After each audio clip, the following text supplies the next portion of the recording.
તો હવે સમાચારમાં વાત કરીએ ભાવનગરની સરકારી મેડિકલ કોલેજમાં રેગિંગની ઘટના સામે આવી છે।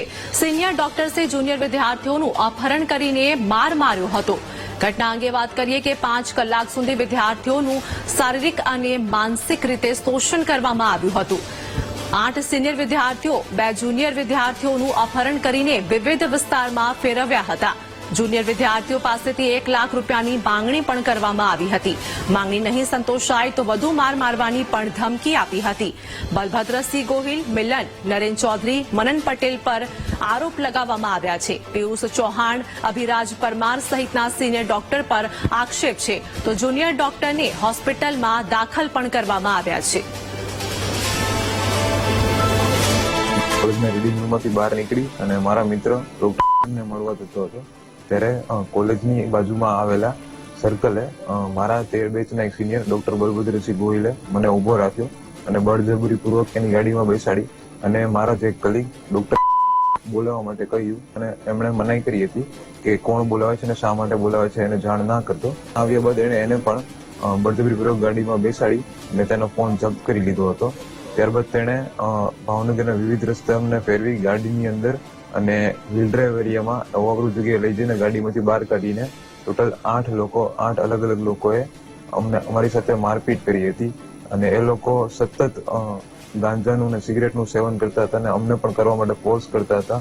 આ સિવાય અલગ અલગ પ્રકારની ગાળો કે જે આપણે જાહેરમાં બોલી બી ના શકીએ એવી કન્ટિન્યુઅસ ગાળો દીધી છે અને અમારું શારીરિક અને માનસિક શોષણ કર્યું છે।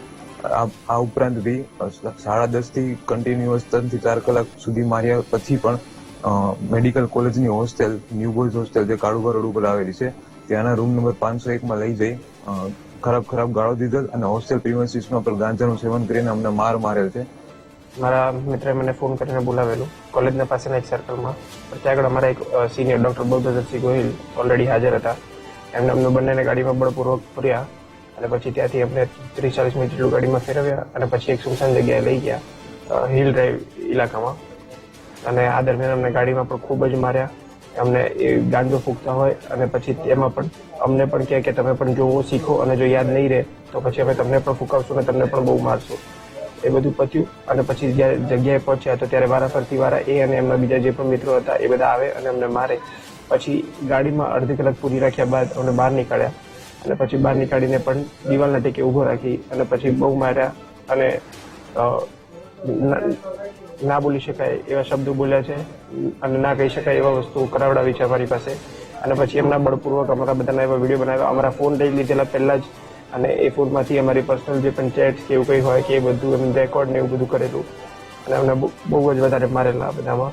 પછી 10:30 થી લઈને 2 વાગ્યા સુધી માર્યા। પછી 2 વાગે અમને હોસ્ટેલ લઈ ગયેલા, ત્યાં જઈને અમારા બીજા એક મિત્રને માર્યા અને આ બધું 3 વાગ્યા સુધી ચાલ્યું। કુલ 8 લોકો હતા। 1:30 વાગે જેવું સૂતો હતો અને આ લોકો 2-2:15 આસપાસ ડોક્ટર મન અને ડોક્ટર નરેન આયા, હાથ પકડીને ઉઠાડ્યો અને ખેંચીને લિફ્ટમાં મારા રૂમ નંબર 206 માંથી એમના રૂમ નંબર 501 માં લઈ ગયા। લિફ્ટમાં કોન્સ્ટન્ટ પોતાના હાથ દેખાડતા હતા, હાથ જોઈ લે, મારા હાથ જોઈ લે તારા ભાઈબંધોનો શું હાલ કર્યો છે, જોઈ લે। પછી 501 માં લઈ ગયા। 501 માં એમના 2 લોકલ ભાઈબંધો ચેડી અને બીજો કાના કરીને હતો, ડોક્ટર પિયુષ અને એટલા પહેલેથી બેઠેલા હતા। પછી ડોક્ટર મન અને ડોક્ટર નરેન ચૌધરી મારવાનું ચાલુ કર્યું, લાફા માર્યા। પછી ચશ્મા પાડી નાખ્યા, મારા પાટું મારી નીચે પાડી દીધો। એટલામાં પછી ડોક્ટર બલભદ્ર આયા, ડોક્ટર મિલન આયા, બેડ ઉપર બેઠા સિગરેટનું બોક્સ ઉપર ફેંકીને મારતો હતો। ડોક્ટર બલભદ્ર માથે માર્યું, લાફા માર્યા, કોન્સ્ટન્ટ કઈ બોલું કઈ ના બોલું, લાફા માર કરતા હતા।